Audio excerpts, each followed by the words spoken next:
ഗണപതിനിടയിൽ തെങ്ങയുടെ തേകട്ടും കെട്ടി ഇരുപടിയേന്തി ഹരിഹരചുടനിൽ ഞങ്ങൾ വരുന്നുണ്ട്. മനസാപാചം ഞങ്ങളുടെ പക്കൽ നിന്നറിയാതുയരുന്നൊരു തെറ്റിന് പൊന്നയ്യപ്പ നാപ്പുതരേ നമേ.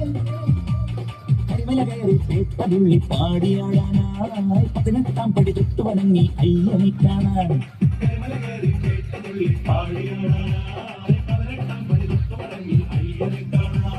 പാദബലം താൻ ദേഹബലം താൻ കർമ്മബലം താൻ ആത്മബലം താൻ പാദബലം